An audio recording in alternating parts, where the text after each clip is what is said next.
Et bonjour à toi et bienvenue dans cet atelier sur le chaînage et le pairage alimentaire qui sont des techniques pour goûter de nouveaux aliments sans stress et beaucoup plus facilement que la manière de goûter qu'on connaît communément. Aujourd'hui, on va voir des exemples concrets pour appliquer ces techniques à partir du pain. Donc, c'est parti pour cet atelier. Donc, pour commencer, je vais me présenter. Je m'appelle Marie, j'ai 36 ans. Je suis néophobe depuis toujours. Pendant plus de 25 ans, j'ai été qualifiée de chieuse, difficile, capricieuse. Je ne mangeais que du riz, des pâtes, des frites, des yaourts, un œuf à la coque de temps en temps, une banane de temps en temps en faisant la grimace et c'était à peu près tout et quelques biscuits sucrés, de marques bien spécifiques. Et j'étais complètement incapable de goûter un nouvel aliment. J'étais paralysée à l'idée de goûter un nouvel aliment. Hem, à partir de l'adolescence, j'ai commencé à avoir envie de goûter des nouvelles choses. Pour autant, j'étais incapable de faire le geste, de mettre cet aliment à ma bouche. Il y a des odeurs qui m'attiraient notamment, comme le poulet rôti par exemple ou la pizza, mais incapable de passer à l'action, de goûter cet aliment. En 2012, j'ai pu mettre un mot sur ma condition, la néophobie alimentaire. À l'époque, on ne parlait pas encore de troubles de l'oralité, mais on va voir tous ces termes juste après. Donc du coup, en 2012, j'ai découvert par hasard le terme de néophobie alimentaire dans lequel je me suis reconnue et qui m'a permis par la suite d'enclencher pas mal de choses, et notamment, de découvrir, la prise en soins orthophonique qui m'a permis de me faire diagnostiquer du trouble de l'oralité alimentaire en 2014. Alors à l'époque, on parlait en réalité pas encore de trouble de l'oralité alimentaire, mais de dysoralité sensorielle, qui est un terme, qui n'est plus utilisé aujourd'hui, qui a été remplacé par le terme de trouble de l'oralité alimentaire. Concernant mon activité, j'ai commencé par créer un blog, donc le site internet Phobie alimentaire. Donc ça, c'était en 2012 également. Et dans la foulée, on a créé le groupe Facebook Néophobie alimentaire, qui est le premier groupe francophone sur ce sujet, puisqu'à l'époque, il existait des groupes en anglais, mais avec 2 copines qui sont néophobes également. On s'est dit que ça serait bien d'avoir un espace aussi en français, et c'est pour ça qu'on a décidé de créer ce groupe.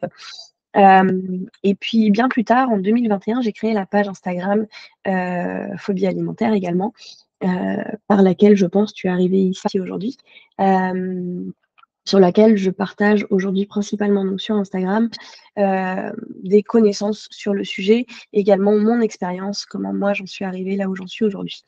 En 2021, j'ai auto-édité un livre, hem, qui forcément ne va pas s'afficher avec le filtre. Hem, sur le sujet, pour vraiment partager mes connaissances, j'ai fait une campagne Ulule, qui m'a permis de le faire imprimer et donc il est toujours disponible aujourd'hui sur les plateformes principales, Amazon, la Fnac. Il est également disponible commandable en librairie. Tu ne le trouveras pas en rayon, mais tu peux tout à fait aller demander à ton libraire de le commander pour toi, si tu préfères, c'est vraiment l'option que je t'invite à faire. Et depuis 2022, je suis patiente partenaire, je me suis formée pour ça, et aujourd'hui, j'accompagne donc les personnes souffrant de troubles de l'oralité alimentaire, à travers des cercles de parole, des ateliers comme celui d'aujourd'hui. Je fais également des ateliers avec des professionnels de santé qui viennent partager leur expertise sur le sujet et j'accompagne également les personnes, ça on en reparlera tout à la fin de l'atelier, qui souhaitent, goûter de nouveaux aliments et ne pas faire ça tout seul. Donc, un petit rappel sur les termes pour qu'on parle bien tous de la même chose. Le trouble de l'oralité alimentaire, ce que j'appelle, en raccourci le TOA, c'est un trouble sensoriel qui fait qu'on a des difficultés à accepter notamment les textures et les goûts et les odeurs, au niveau de la sphère orale, la bouche, le nez. Donc ces difficultés, sont présentes depuis toujours. dès la naissance, même si on observe plus fréquemment ces difficultés à partir de la diversification alimentaire, du passage au morceau notamment. En réalité, ce sont des difficultés qui sont là depuis la naissance. Et quand on est bien informé sur le sujet, on peut aussi remarquer des difficultés au niveau, par exemple, de l'acceptation des tétines, que ce soit les tétines pour dormir ou les tétines des biberons, des difficultés voilà, d'acceptation au niveau de la bouche, des bébés qui ne mettent rien en bouche, par exemple. Donc voilà, c'est des signes qui peuvent alerter dès le plus jeune âge, avant même de parler d'alimentation. La néophobie alimentaire, c'est 2 choses. C'est, pour commencer, un stade normal du développement de l'enfant, hem, qui se déroule entre 2 et 10 ans et qui, touche environ 77 des enfants. Donc c'est quand même, quelque chose qui touche une grande majorité d'enfants. Mais c'est également un des symptômes du trouble de l'oralité alimentaire. Tout simplement parce que quand on a du mal à gérer, les informations sensorielles des aliments, on préfère éviter les aliments nouveaux pour éviter d'avoir ces difficultés, sensorielles. Donc en fait, c'est une des manifestations du trouble de l'oralité. Hem, par, par simplicité, hem, comment dire?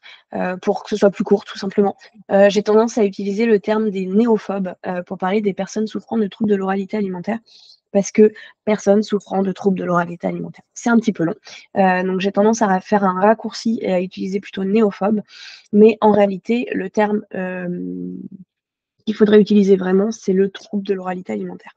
Il faut savoir aussi qu'il y a d'autres termes qui existent. Je vous disais tout à l'heure, moi j'ai été diagnostiquée de dysoralité sensorielle, un terme qui avait été inventé par une orthophoniste française au début des années 2010, qui n'est plus usité aujourd'hui. Aujourd'hui, on utilise le terme de trouble de l'oralité alimentaire. Chez les enfants, il y a eu un consensus médical autour du terme trouble de l'alimentation pédiatrique, qui est censé remplacer le trouble de l'oralité alimentaire. En revanche, bah, c'est pédiatrique, donc c'est plutôt pour les enfants. Donc moi, je continue d'utiliser le terme de trouble de l'oralité alimentaire, qui est celui que les professionnels de santé utilisent en général pour les adultes. Enfin, vous entendrez peut-être aussi parler d'ARFID. ARFID, c'est le terme américain. Ça veut dire Avoidant and Restrictive Food Intake Disorder, donc le trouble d'ingestion des aliments, le trouble restrictif et avoidant restrictif. Donc le trouble restrictif et évitant d'ingestion des aliments. Voilà, donc ça c'est le terme américain qui est utilisé aussi parfois chez les adultes, maintenant qu'on n'est plus censé utiliser le terme de trouble de l'oralité alimentaire. Toute la difficulté d'avoir plein de termes différents et d'avoir plein d'intervenants qui utilisent des termes différents. Mais voilà, moi aujourd'hui je vais utiliser soit trouble de l'oralité alimentaire, soit néophobie. Et donc, quand on a envie de progresser, en général, ce qu'on veut, c'est manger de nouveaux aliments. Hem, Manger de nouveaux aliments, c'est quelque chose qui peut être très, très difficile quand on ne sait pas comment gérer ces informations sensorielles et juste, goûter, comme tout le monde nous dit: «Mais vas-y, goûte, c'est simple, tu as juste à le mettre dans ta bouche et tout se passera bien». Bah, en fait, non, tout se passe pas bien et pour nous, c'est très, très compliqué. Mais il y a des méthodes qui ont été créées notamment par les orthophonistes et qui permettent de goûter de manière plus douce pour nous qui avons des difficultés sensorielles et qui permettent d'ajouter de nouveaux aliments à leur alimentation. Donc il y a 3 méthodes qu'on va voir aujourd'hui: le pairage alimentaire, le chaînage alimentaire et l'approche progressive des aliments. Donc je vais vous détailler chacune des méthodes, mais de manière vraiment très théorique pour commencer, puisqu'après on va rentrer vraiment dans le concret avec les exemples. Donc je vous détaille d'abord les 3 méthodes et ensuite, on verra pour les exemples. Donc,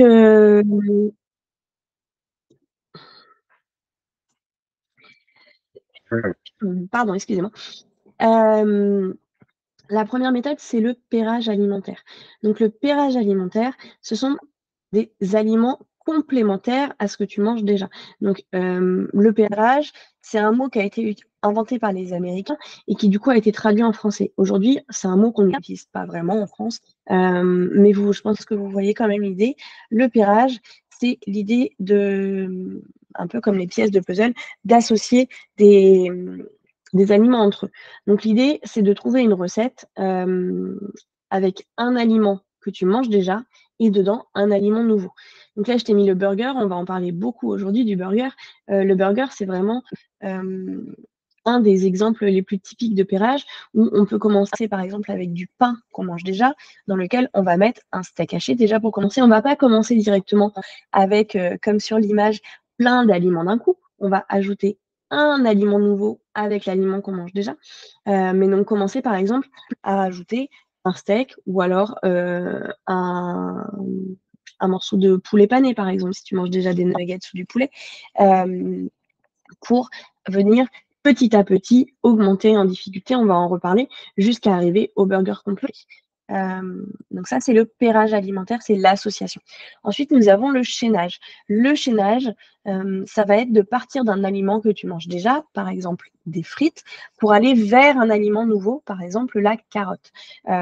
Et donc l'idée, c'est de trouver des étapes intermédiaires en faisant varier le moins de paramètres possibles entre le goût, la texture, la couleur, la forme.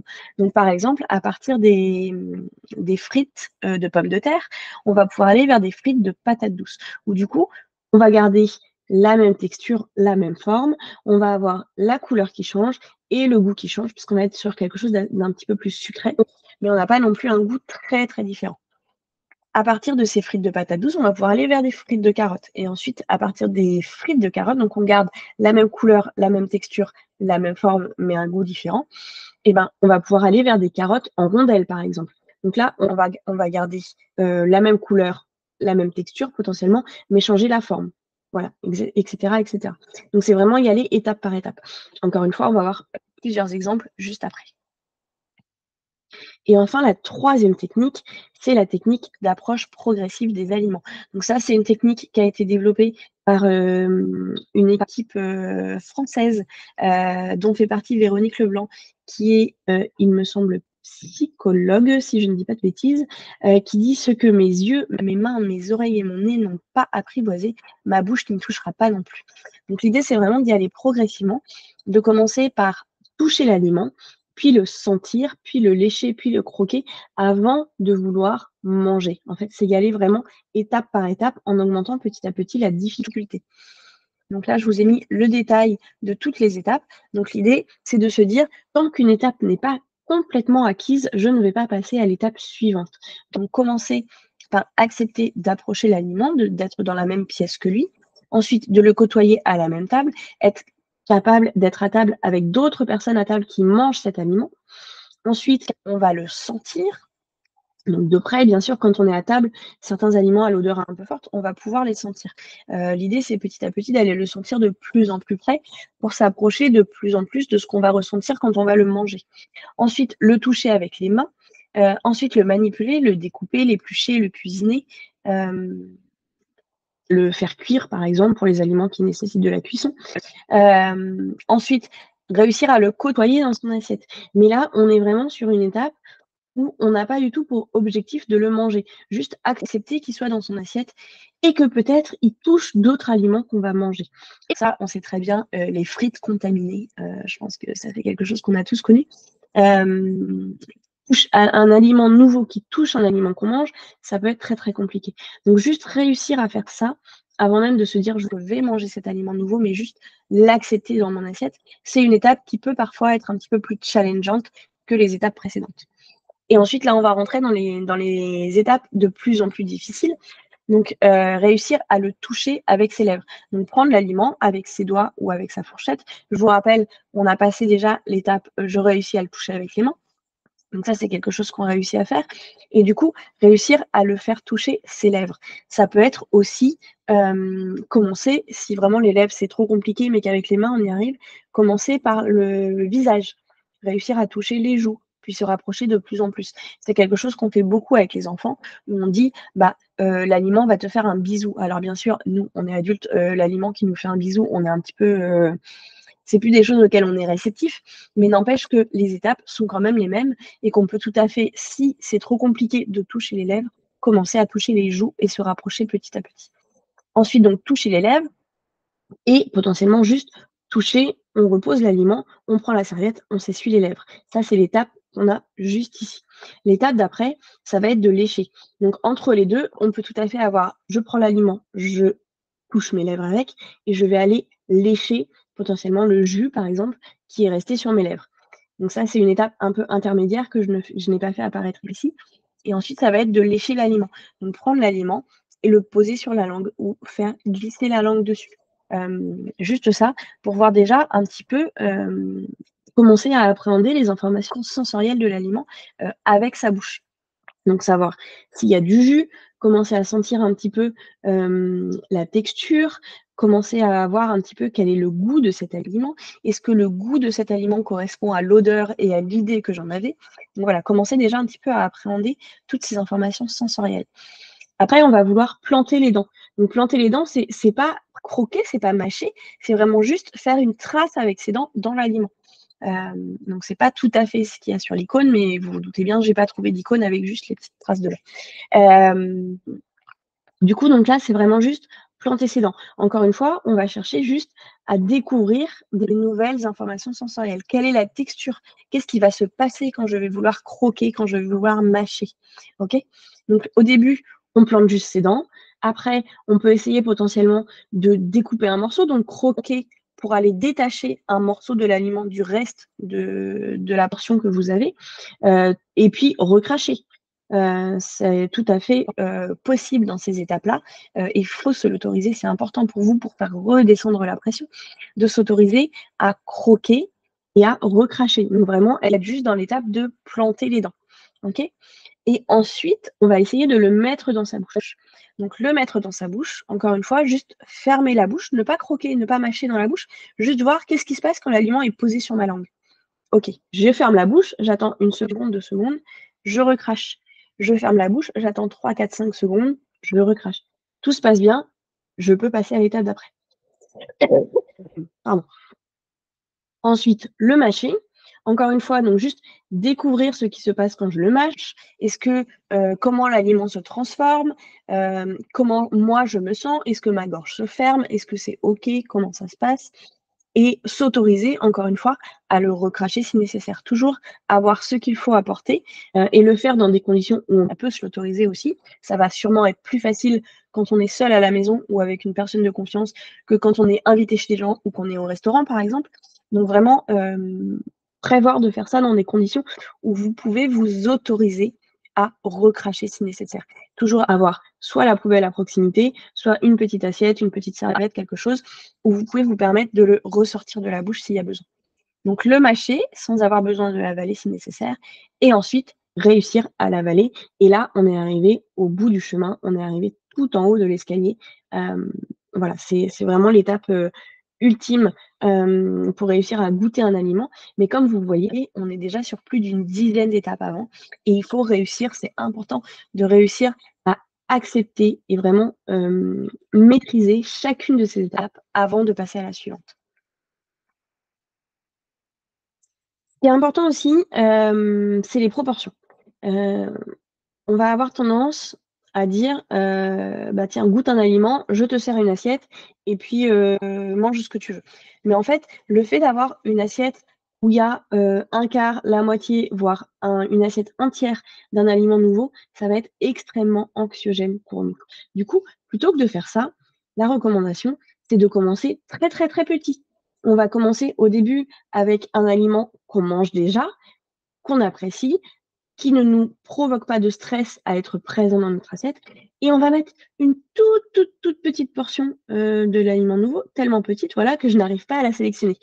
Donc vraiment un tout, tout, tout, tout, tout petit peu et c'est comme ça que ça va être plus facile pour vous et petit à petit, une fois que le fait d'en avoir une si petite quantité, c'est OK pour vous et que vous arrivez à manger cette petite quantité, on va pouvoir augmenter sur une quantité un petit peu plus importante, et encore et encore et encore, jusqu'à arriver au bout de 10, 15, 20, 50 expositions, peu importe, quand vous vous sentirez prêt à augmenter dans des proportions un peu plus importantes. Il n'y a pas de rythme idéal, il n'y a pas d'obligation à se dire, la semaine prochaine, il faut que j'arrive à manger tant. Non, c'est à votre rythme, c'est comme vous le sentez et c'est petit à petit. Ça prend du temps, mais ça fonctionne. Il faut s'autoriser à prendre ce temps pour voir des résultats positifs avec cette technique. Enfin, avec ces 3 techniques. Pour le coup, cette histoire de proportion, ça marche pour les 3 techniques, autant pour le chaînage que pour le pairage. Et pour l'approche progressive, c'est juste prendre le temps de respecter les étapes les unes après les autres. Tout ce que je vous présente là, ça suit l'idée, de la méthode Kaizen. La méthode Kaizen, c'est une méthode, japonaise. Donc Kaizen, c'est Kai qui veut dire le changement et Zen qui veut dire le bien, donc le changement pour le bien, et qui part sur l'idée des petits pas, en fait. C'est plutôt que d'essayer de tout changer radicalement du jour au lendemain, c'est changer un petit peu chaque jour, un tout petit changement chaque jour et petit à petit, ça va vraiment améliorer les choses. Ça, c'est la base de cette méthode, de cette méthode japonaise. Et une des spécificités aussi de cette méthode, c'est qu'elle est basée sur l'action. Plutôt que de se dire il faut que je mange de tout, on va se dire tiens, pour manger de tout, je vais commencer par manger des carottes. Ok, donc j'ai identifié le problème. Mon problème, c'est j'ai envie de manger plus de légumes, par exemple. Une solution potentielle. Je vais commencer par manger des carottes. Ok. Donc, du coup, je teste cette solution. Donc, je mets en application les techniques que je vous ai présentées juste au-dessus. Ok. Ça, je réussis à le faire. Ça, je réussis pas à le faire. Ok. Donc, en fonction des résultats, de ce que je réussis ou que je ne réussis pas, du coup, on va adapter la solution. Et c'est vraiment quelque chose de circulaire où, au fur et à mesure, on passe à l'action, on voit ce qui se passe, on adapte, on change le plan d'action et on réitère. On recommence à tester, à analyser et on recommence, on recommence, on recommence. OK? Ça, ça va vous permettre de passer à l'action et de ne pas rester paralysé à vous dire: «Il faut que je mange de tout». OK, mais tout, c'est une montagne. Ça va vous permettre de dire: «OK, il faut que je mange de tout. Par quoi je commence? Quel est le premier petit changement que je peux faire?» Et le premier petit changement que je peux faire, ça va peut-être être de me dire: «OK, les carottes, je peux demander, à mes copains avec qui je mange régulièrement, de manger régulièrement des carottes pour que je puisse, les côtoyer et commencer à m'habituer et passer la première étape de cette habituation sensorielle». OK. Donc ça se passe bien. OK, très bien, je vais pouvoir passer à l'étape suivante. Cette étape-là, elle est réussie, je peux passer à la suivante. Ou alors, je me dis: «Tiens, je vais manger, du thon, parce qu'il faut manger, des protéines, tout ça». Et donc je demande à mes copains d'en manger et là, je me dis: «Oh là là, non, l'odeur du thon, c'est vraiment pas possible. Ça me donne la nausée, rien que de le sentir dans l'assiette du copain qui est à l'autre bout de la table, c'est pas possible». OK, et check, résultat de l'étude, pour moi, le thon, c'est pas la bonne solution pour manger des protéines. Je vais peut-être plutôt me tourner vers le poulet qui a une odeur beaucoup plus neutre et où ça va être plus facile pour moi. OK, nouveau plan d'action du coup, j'analyse mes résultats, ça n'a pas fonctionné pour moi, je trouve un autre plan d'action et je recommence avec autre chose. C'est vraiment se dire petit à petit, je teste des choses, ça marche, tant mieux, on passe à la suite, ça marche pas, je trouve autre chose. Mais c'est petit pas par petit pas et y aller progressivement. Ce qui est important de connaître aussi, c'est la notion de sa zone d'apprentissage. En général, quand on est à table avec quelqu'un et qui nous dit: «Vas-y, goûte les épinards», ça va être zone de panique. On va se retrouver avec les requins qui vont essayer de nous manger. Panique à bord, je ne sais plus quoi faire, je suis incapable de manger toute cette plâtrée d'épinards que, mon ami m'a mis dans mon assiette. Ça va pas du tout. Ça va être trop difficile pour vous. Vous allez complètement paniquer, vous allez friser, être paralysé et vous n'allez pas réussir à avancer. Si, vous voulez évoluer, mais que je vous dis, «Tu manges, des frites, surgelées, mange des frites maison», par exemple. Tu vas me dire: «OK, mais en fait, ça, c'est trop facile, je le fais déjà, il y a pas de problème». Tu as l'impression de pas progresser. Donc du coup, là, tu restes, dans la zone de confort, voire même dans la zone d'ennui. Tu vas dire: «OK, mais là, j'avance pas, en fait et là, si tu me proposes des frites alors que je veux manger des légumes, bah, ça va pas dans le sens de mon objectif». Donc ça va pas non plus. Ce qu'il faut réussir, c'est de trouver le juste milieu entre les 2. C'est se dire: «OK, hem, comment je peux réussir à progresser sans que ça soit trop compliqué pour moi et que j'arrive dans cette zone de panique?» C'est réussir à sortir un tout petit peu de sa zone de confort, mais pas trop, pour pas se décourager et pour, réussir à progresser petit à petit. Donc c'est là encore où cette technique des petits pas, d'y aller petit à petit, ça permet de rester dans cette zone d'apprentissage et d'avoir des progrès et de voir les progrès et de prendre conscience qu'on avance. C'est se dire: «OK, bah, si je reviens sur, mes étapes», c'est se dire: «OK, donc là, on me dit de goûter, une tomate». Je dis: «Impossible. Impossible, je ne peux pas goûter la tomate, c'est trop compliqué pour moi, ça me fait peur, ça me donne des nausées». OK. Et là, on va se dire: «Bah, je vais prendre les étapes une par une». Donc approcher, être dans la même pièce que la tomate, ça me pose pas de problème. Côtoyer la tomate à la même table, si un copain le mange dans l'assiette à côté de la mienne, ça ne me pose pas de problème non plus. Sentir la tomate, ça se passe bien. OK, j'ai déjà fait un progrès, je me suis approchée de la tomate. Ensuite, je la touche. OK, c'est un petit peu compliqué de la toucher. Il y a le jus, il y a les petits pépins à l'intérieur, c'est un peu visqueux, c'est compliqué. OK, à cette étape-là, je vais la refaire et la refaire et la refaire. Et au bout de 5 fois, 10 fois, ça va aller mieux. Et là, je vais me dire: «OK, bah, ça y est, j'ai progressé. Je suis dans ma zone de progression. Il y a quelque chose que je réussis à faire aujourd'hui que je n'arrivais pas à faire hier». Donc déjà, on va commencer à progresser.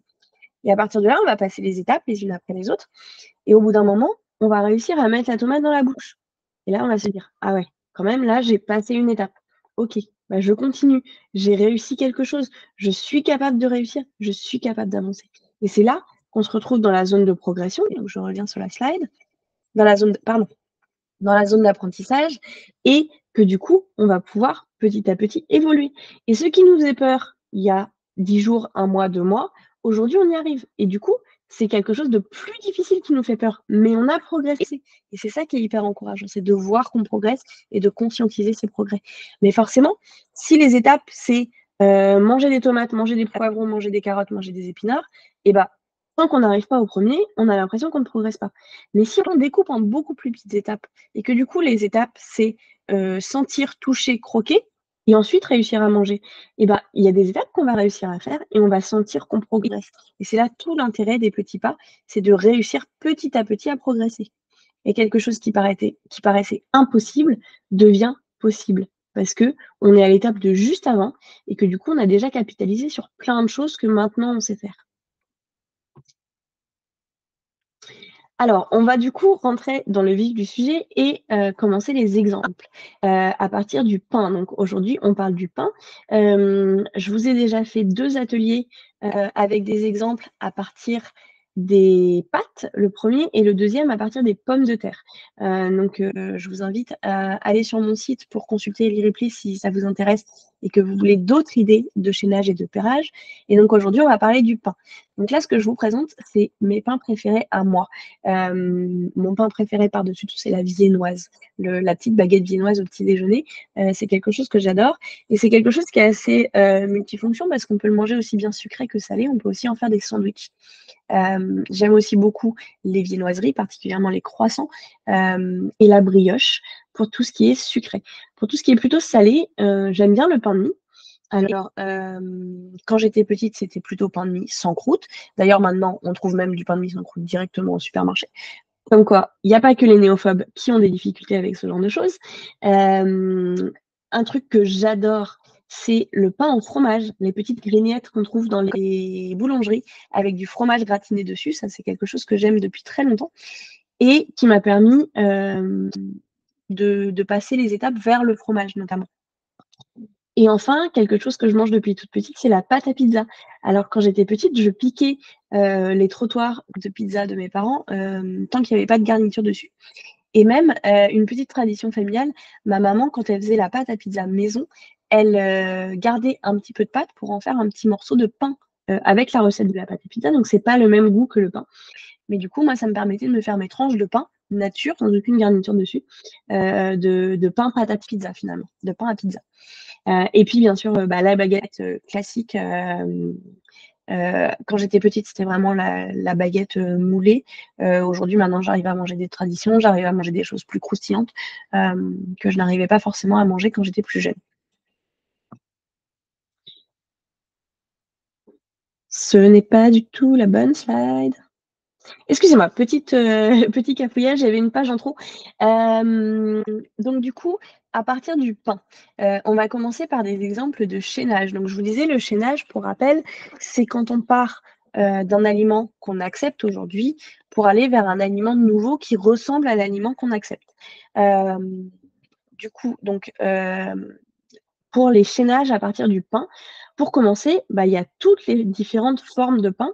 Donc, il va y avoir le pain en boule, donc les différentes baguettes, tradition, etc. Ficelle, où c'est beaucoup plus petit, donc il y a plus de croûte et moins de mie, par exemple. Ou alors les différents pains avec les différentes farines, pardon, qui du coup vont avoir des goûts différents, ou aussi ajouter de nouvelles textures, comme les graines par exemple, les graines de sésame, les graines de pavot sur la croûte du pain. Ou alors, je vous parlais tout à l'heure du pain avec le fromage gratiné sur le dessus. Voilà, ça peut être toutes ces genres de choses-là. Ça aide. Déjà, ça peut ouvrir votre panel alimentaire pour derrière aller travailler d'autres choses. Ça aide aussi à travailler sur la rigidité, la sélectivité alimentaire, de pouvoir accepter plus de pain. Donc ça, c'est un travail qui va se faire, comme on a vu tout à l'heure, dans la présentation des techniques, en partant d'un pain que vous acceptez déjà, pour aller vers un pain qui est un petit peu différent de celui que vous acceptez déjà, en faisant les différentes étapes entre les deux, de OK, ce pain, si quelqu'un d'autre le mange à table à côté de moi, ça ne me pose pas de problème. Moi, j'arrive à le toucher, le manipuler, le sentir, le croquer, le mâcher, l'avaler. Et du coup, j'arrive à manger des pains de plus en plus différents. Donc ça, c'est vraiment quelque chose qui peut être intéressant pour vous faciliter la vie par la suite, quand vous êtes au restaurant, quand vous êtes invité chez des gens, pour vous permettre aussi, d'avoir des bases différentes pour, pour travailler ce qu'on va voir par la suite. Par exemple, je pense aux petites graines de sésame. C'est quelque chose qu'on retrouve souvent sur les buns, des burgers. Donc commencer à le travailler juste en pain avec des graines dessus avant de se dire: «Je vais commencer à travailler le burger», ça peut être quelque chose d'intéressant. Le chaînage, ça peut aussi être intéressant. Je vous ai mis ici le pain complet ou semi-complet. Le semi-complet, c'est quelque chose qui se rapproche plus du pain blanc, qu'on a plus l'habitude de manger, donc qui va avoir un goût moins fort et une couleur un petit peu plus claire. Le pain semi-complet ou complet, ça peut être intéressant si vous avez des problématiques de digestion et que vous avez besoin de plus de fibres. Donc ça, c'est aussi quelque chose au niveau santé qui peut être intéressant à travailler. Et ça, on va être typiquement dans du chaînage. Tout ce qui est pain beaucoup plus croustillant, comme les biscottes, les croûtons, on est sur quelque chose au niveau texture qui est très, très différent et qui peut être intéressant pour la suite, pour varier ou pour manger, par exemple, avec de la soupe, les croûtons, je pense, ou avec de la salade aussi.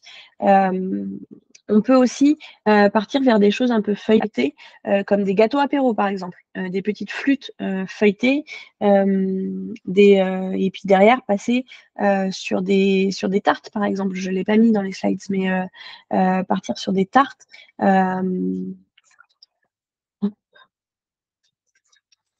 Les tartes, les quiches, etc., en passant du coup par la pâte feuilletée, la pâte brisée, ce genre de choses. On peut aussi partir vers des blinis, des pancakes qui permettent aussi, pour l'apéro, de pouvoir manger des choses dessus. On va en parler juste après. Ou derrière, d'aller, si vous n'en mangez pas encore, vers des crêpes ou des galettes qu'on peut manger également. Donc pour ces chaînages, je vous ai mis 2 exemples avec le détail du chaînage. Donc par exemple, pour aller vers des crackers apéro, on peut commencer avec du pain frais. Donc une baguette, par exemple. Donc plutôt quelque chose avec une mie croustillante. Donc pas, on va pas partir du pain de mie. Ou alors, si jamais vous partez du pain de mie, du coup, le pain de mie, ce serait la première étape et on partirait du pain de mie pour aller vers une baguette. Donc commencer par une baguette moulée avec une croûte pas trop croustillante, puis vers une baguette tradition avec une croûte un petit peu plus croustillante, par exemple. Et ensuite, ce pain frais qui a déjà une croûte un peu croustillante, on va aller le griller, le mettre au grille-pain ou au four pour qu'il soit encore plus croustillant. D'accord? Autant au niveau de la croûte que de l'intérieur de la mie. Et donc, une fois qu'on a passé cette étape, on va pouvoir aller vers de la biscotte, quelque chose de très, très croustillant. Et ensuite, vers des crackers apéro. Donc, il y en a des natures, mais il y en a aussi certains qui sont aromatisés au fromage, par exemple, ou avec des condiments, du poivre, par exemple, ce genre de choses. Un deuxième exemple, de chaînage à partir du pain toujours, ça va être de partir de pain frais. Si vous ne mangez pas encore de pain de mie, donc on part du pain frais, on arrive au pain de mie ou sinon partir directement du pain de mie. À partir de là, on va aller faire varier juste la forme, mais garder la même texture que le pain de mie, le même goût que le pain de mie, pour aller vers des petits toasts apéro, ceux qu'on trouve principalement en période de fête. Au moment de Noël, on en trouve plein dans les rayons, des petits toasts ronds qui sont prévus spécialement pour l'apéro, pour les tartinades. Et donc là, on est passé sur une forme ronde. Et à partir de là, on peut aller vers des blinis. Les blinis, on les voit rarement servis nature. En général, les blinis, ça sert un petit peu comme les petits toasts, de support pour les tartinades pour l'apéro, par exemple. Mais en fait, vous pouvez tout à fait commencer par manger des blinis nature et après aller dans des étapes de chaînage à partir des blinis pour rajouter des choses dessus. Mais commencez par accepter les blinis nature. Donc voilà pour les exemples de chaînage. Maintenant, on va passer au pairage. Le pairage, j'ai listé ici 4 grandes catégories, les tartines, les sandwichs, les burgers et les pizzas, qu'on va voir un peu plus en détail tout à l'heure. Et donc je disais, en plus de tout ça, il y a effectivement les quiches et les tartes que je n'ai pas inclus ici. Donc au niveau des tartines, il y a 2 types de tartines. Il y a les tartines salées et les tartines sucrées. Au niveau des tartines sucrées, il y a le beurre, ou même, l'huile d'olive aussi, qu'on trouve plus dans les tartines salées d'ailleurs. Hem, la confiture, donc les confitures, il faut savoir qu'il existe des gelées. Donc la différence entre la gelée et la confiture, c'est que la gelée, il n'y a pas de morceaux de fruits du tout dedans. Donc commencer par des gelées avant d'aller vers de la confiture, ça peut être intéressant, si vous n'en mangez pas encore et que vous savez que les fruits, c'est quelque chose que vous ne mangez pas et que les morceaux, ça peut être challengeant. Commencez par de la gelée avant d'aller vers de la confiture. Voilà, encore un exemple de chaînage où on va commencer par quelque chose de plus simple et petit à petit, se rapprocher du fruit. On peut aussi tout à fait faire des tartines avec des fruits dessus, donc comme on voit sur la photo avec des petites tranches assez fines. Il y a aussi tout ce qui est pâte à tartiner, donc le fameux, Nutella, Nocciolata qu'on connaît tous, mais il y en a plein d'autres. Il y a des pâtes à tartiner au spéculoos, il y a aussi le beurre de cacahuète, le beurre d'amande, le beurre de noix de cajou et cetera et cetera. Ça, vous en trouvez beaucoup, en magasin bio ou au rayon bio de votre supermarché. On en trouve de plus en plus. Ces pâtes à tartiner-là qui ne sont pas, le fameux, Nutella, sont intéressantes parce qu'en fait, c'est juste, l'aliment qui est transformé en beurre ou en tartinade. Il y a pas du tout de sucre de rajouter dedans notamment. Donc ça, c'est assez intéressant, au niveau nutrition, tout ce qui est, fruits à coque. Donc ça peut être pas mal si vous voulez tester. Et puis, il peut y avoir aussi le miel. Voilà, il y a plein de choses qu'on peut mettre, sur les tartines sucrées. Ça, c'est plus pour le côté sucré. Maintenant, pour le côté salé, il peut y avoir tout ce qui est fromage, la fameuse tartine de chèvre chaud, par exemple. Le fromage frais, la vache qui rit, le petit Louis, le Saint-Moré, le Philadelphia, et cetera, et cetera.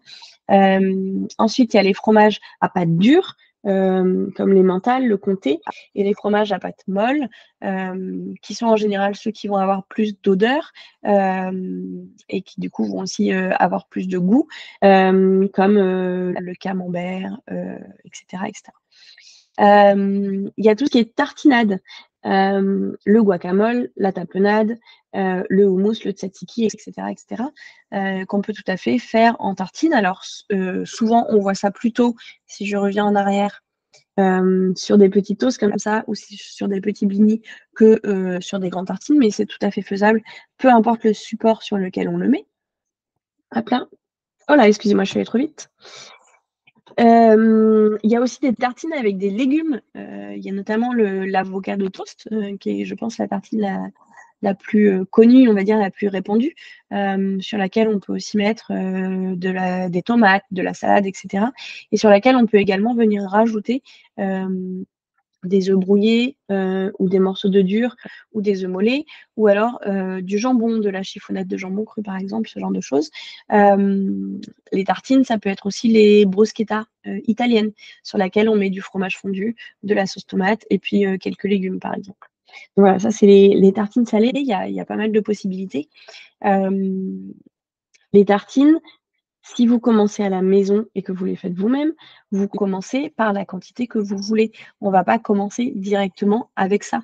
On va commencer avec déjà un pain qu'on accepte bien, sur laquelle on va mettre une toute petite noisette d'avocat.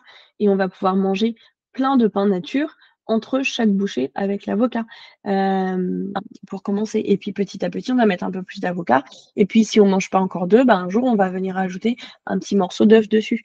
Voilà, petit à petit, étape par étape.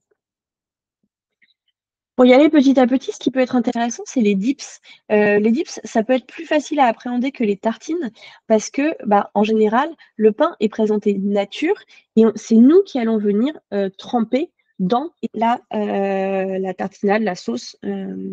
Donc, en général, on retrouve beaucoup ça avec le tzatziki, le guacamole, le houmous. Et dans ces cas-là, c'est vous qui allez pouvoir contrôler la quantité que vous voulez mettre sur votre pain. Donc, ça peut être plus facile dans ce sens-là, où vous allez être en contrôle de la quantité que vous mettez, que de commencer par des tartines qui sont potentiellement déjà toutes préparées et sur laquelle vous n'avez pas la main sur la quantité que vous mettez dessus.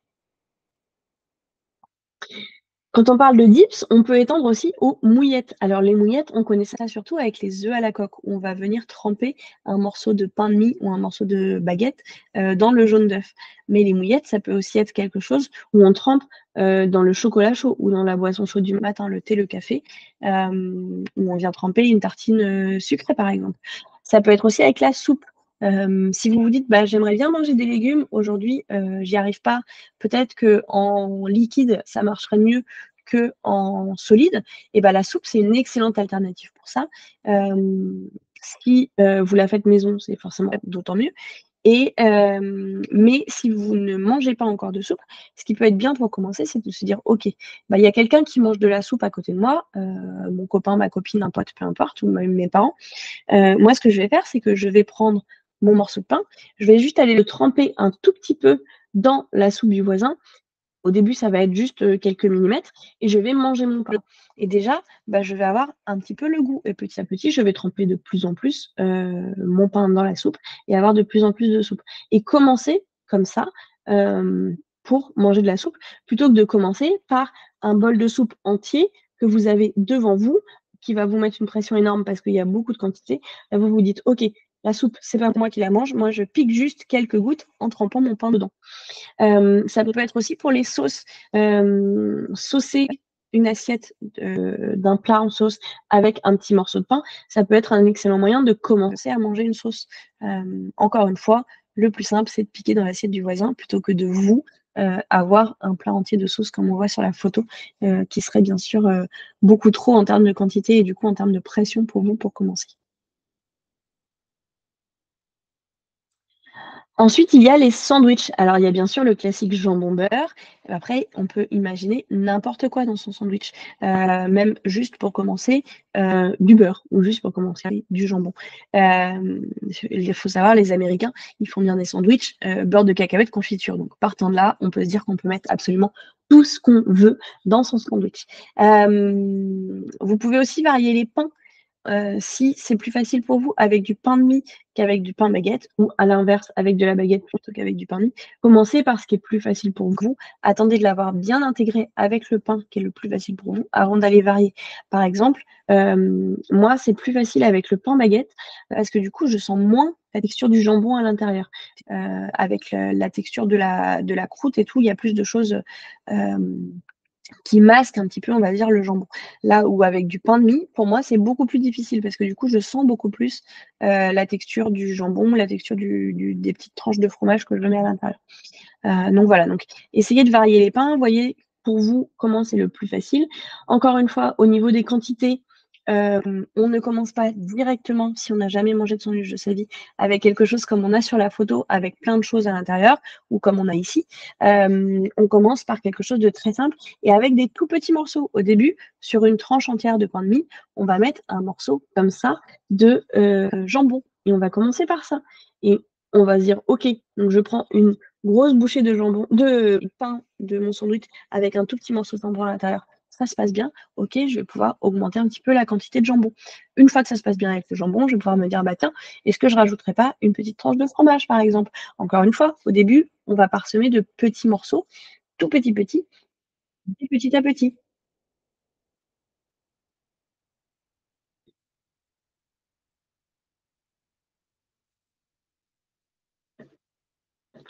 Et on peut également, mettre, comme je vous disais, la garniture de votre choix à l'intérieur. Si aujourd'hui, vous mangez déjà du jambon et du fromage et que vous voulez commencer par ça, très bien. Si vous ne mangez pas ni l'un ni l'autre et que vous préférez faire un sandwich qu'avec des tomates parce que c'est ce que vous mangez, et bah, pourquoi pas? On fait ce qu'on veut. Le sandwich, c'est vraiment le principe du pain avec entre 2 tranches de pain, des aliments. Donc vous mettez absolument ce que vous voulez à l'intérieur et vous augmentez la difficulté au fur et à mesure.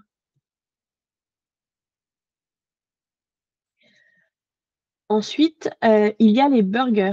Donc les burgers, en général, les grandes catégories, on va dire, c'est les burgers au bœuf, mais aussi les burgers au poulet, les burgers plus rares, mais ça existe au poisson et maintenant, on a aussi beaucoup de burgers végétariens. Donc voilà, faut savoir que le burger, c'est pas forcément avec le gros morceau de steak à l'intérieur. Il y a plein de variantes possibles. Encore une fois, le burger, on peut, le composer comme on veut. Alors soit, si on mange chez soi, on y met ce qu'on veut, soit, on peut également, le personnaliser quand on va dans un fast-food. Aujourd'hui, c'est beaucoup plus facile parce qu'il y a les bornes de commande automatique. On n'a plus besoin de demander au caissier. Donc vous pouvez tout à fait, quand vous commandez votre burger, cliquer sur le burger que vous avez choisi et cliquer sur le bouton «Personnaliser» et ça vous permet de décocher, d'enlever les aliments que vous ne voulez pas dans la recette de burger. Hem, le gros avantage aussi de ces bornes de commande automatique, c'est que la commande est plus ou moins anonyme. Vous n'avez plus le jugement du serveur. Alors, le mec qui va préparer votre burger derrière en cuisine, il va dire: «Oh là là, celle-là ou celui-là, il mange rien». OK, mais en fait, il va pas vous voir, vous allez pas le voir et vous n'allez pas recevoir ce jugement. Donc au moins, vous êtes un peu plus tranquille et puis, bah, vous pourrez augmenter la difficulté progressivement. Moi, c'est comme ça que j'ai commencé à manger des burgers au poulet. Au début, je mettais que le pain et le poulet. Après, je mettais le pain, le poulet, le fromage. Maintenant, je commence à mettre le pain, le poulet, le fromage et parfois la sauce. Si c'est par exemple de la sauce, barbecue que j'arrive à manger ou du ketchup, OK. Si c'est des sauces que je ne connais pas, je ne la mets pas. Hem Je commence petit à petit à mettre les oignons grillés quand il y en a dans les recettes, à mettre, la dernière fois, j'ai mis la tomate même et j'ai réussi à manger avec mon morceau de tomate à l'intérieur, j'étais plutôt fière de moi. Donc voilà, petit à petit, j'augmente les étapes. Aujourd'hui, je mets pas les oignons, je mets pas la salade, je suis pas prête encore. Peut-être qu'un jour, je me dirai: «OK, la salade, c'est bon, je vais y aller». Bah, je vais me dire ce jour-là, je vais pas mettre la sauce et le fromage, comme ça, bah, la salade, je pourrais enlever 95 de la salade et garder 3 petits micros morceaux de salade dans mon truc. Et je commencerai comme ça. Et après, petit à petit, j'en mettrai de plus en plus, ou disons, j'en enlèverai de moins en moins, et jusqu'à réussir à ne plus en enlever du tout. Voilà, c'est y aller progressivement. Encore une fois, on en revient toujours aux mêmes choses. Ensuite, il y a aussi la pizza. La pizza, c'est un super allié pour pouvoir, rajouter, ce qu'on veut dessus. Il y a même des gens qui mettent de l'ananas, donc on peut mettre absolument tout ce qu'on veut. Donc la pizza de base, ça va être la pizza margarita. La pizza margarita, c'est, la pâte à pizza, la sauce tomate et le fromage. À partir de là, on peut rajouter à peu près ce qu'on veut dessus. Quand on la fait maison, absolument tout ce qu'on veut. Dans les dans les restaurants, ça va être limité au choix qu'il y a sur la carte. Il y a certains restaurants, notamment les chaînes, de pizza à emporter, qui permettent aussi de construire votre propre pizza. Donc vous pouvez choisir dans la liste d'ingrédients ce que vous voulez sur votre pizza. Donc ça, c'est pas mal. Ça permet vraiment de faire du sur mesure avec ce que vous voulez. Heu, hem Du coup, voilà. Sur la pizza, on peut tout à fait rajouter de la viande. Donc, on peut mettre du jambon blanc, du jambon cru, de la viande hachée, du poulet, du pepperoni, du chorizo, voilà, plein de choses comme ça. On peut mettre des légumes, des poivrons, des tomates, des artichauts. Qu'est-ce qu'on peut mettre d'autre sur les pizzas? Bah là, il y a les olives. Je ne sais pas si ça rentre vraiment dans le cadre des légumes, mais voilà, on peut aussi mettre les olives. Ça va principalement être ça. Si la roquette aussi, qu'on voit beaucoup sur certaines pizzas. Voilà, ce genre de choses. Les aromates, on n'y pense pas forcément, mais en fait, les aromates, ça peut vraiment changer le goût des choses et ça peut être intéressant de les travailler aussi. Donc, les aromates, ça va être les épices comme l'origan, par exemple, ou les herbes, comme le basilic, par exemple, qu'on retrouve beaucoup sur les pizzas. Le basilic, en général, il est posé, comme on voit là sur la photo, avec les feuilles entières. Vous pouvez tout à fait le prendre à la main et le découper en petits morceaux et le parsemer un peu sur la pizza pour pas avoir une feuille entière directement qui serait un peu plus difficile au niveau texture à accepter, mais du coup avoir des petits morceaux que vous sentiriez à peine, mais qui agrémentera un petit peu le goût de votre pizza. Et derrière, bah, une fois que ça c'est accepté, c'est des choses qu'on peut mettre sur les pâtes, par exemple, pour les pimper un petit peu, c'est assez intéressant. Et puis bah, les fromages, la fameuse pizza 4 fromages qui permet d'aller vers des goûts de fromage un petit peu plus forts. Il y a aussi des fromages à la raclette, par exemple. Si vous vous dites, bah tiens, la raclette, c'est un plat social intéressant, mais je ne sais pas trop comment l'aborder. Moi, le fromage à raclette, ça me fait un petit peu peur. Bah, vous pouvez tout à fait, si vous mangez déjà de la pizza, commencer par une pizza à la raclette. Alors, en général, les recettes, par exemple, qu'on trouve au supermarché ou en restaurant, il va y avoir le fromage à raclette, mais il va aussi y avoir le jambon, les pommes de terre, parfois d'autres trucs. Non, les oignons, je crois que c'est plus sur la tartiflette. Bref, il va y avoir plein d'autres ingrédients avec. Encore une fois, soit vous pouvez la faire maison, soit vous pouvez aussi prendre cette option de pizza sur mesure, qui vous permettra de mettre juste le fromage à raclette en plus de votre base margarita classique. Voilà, donc ça peut être une option, par exemple, si derrière, vous voulez aller vers une raclette, une tartiflette, ces plats sociaux qu'on retrouve beaucoup en hiver dans des repas partagés avec les copains, bah, ça peut être une porte d'entrée vers ces plats-là. Voilà, donc j'ai fait le tour, pardon. Excusez-moi. Comme je vous disais tout à l'heure, on peut aussi explorer le terrain des quiches et des tartes une fois qu'on est passé vers la pâte. Donc là, pour la pizza, on passe vers la pâte à pizza, mais on peut tout à fait aussi passer vers la pâte sablée, la pâte brisée, la pâte feuilletée, et aller explorer les tartes qui permettent d'avoir une base œuf, donc d'avoir des protéines, ça c'est assez intéressant, base œuf crème, et puis après rajouter ce qu'on veut dedans. Donc la tarte la plus classique, ça va être la tarte au fromage. Donc alors c'est pas la plus commune dans le sens où on n'en trouve pas partout, mais on en trouve en général au supermarché, au rayon traiteur, là où il y a les croque-monsieur, etc. On trouve les quiches Lorraine, on trouve aussi des tartes au fromage. Donc la tarte au fromage, ça va être la plus basique, la plus simple. Après, vous pouvez rajouter les lardons et avoir une quiche Lorraine. Ensuite, vous pouvez aller vers des choses où il y a des légumes, tarte aux poireaux par exemple, tarte à la tomate. Vous pouvez aller vers des protéines, tarte au thon, où on disait les lardons aussi, etc. Donc il y a aussi plein de choses à faire avec les tartes. Voilà, donc je vous ai donné toutes mes idées à partir du pain. J'espère que ça vous aura inspiré. Si vous avez des questions, s'il y a des choses où vous vous dites, bah tiens, ça a l'air pas mal, mais j'ai du mal à voir comment je peux le mettre en application, vous m'envoyez un petit email, un petit message sur Instagram, on en discute ensemble et puis on voit comment je peux vous aiguiller là-dessus. Donc voilà, donc j'espère que tout ça, ça t'inspire et que tu vas repartir de cet atelier en te disant, bah tiens, il y a ça que je pourrais tester et ça me donnait envie depuis longtemps, mais je ne savais pas comment faire. Maintenant, au moins, j'ai des pistes pour voir comment je peux avancer sur ce sujet. Si jamais tu te dis, ok, ça a l'air super cool tout ça, mais je vois pas comment vraiment l'appliquer à mon cas, Si tu le souhaites, je peux t'accompagner. Comme je te disais au début de la présentation, moi je suis patiente partenaire, donc ça fait partie de mon rôle de patiente partenaire de pouvoir, t'accompagner sur ce chemin, vers le rétablissement, de goûter de nouveaux aliments. Il y a plusieurs options pour ça.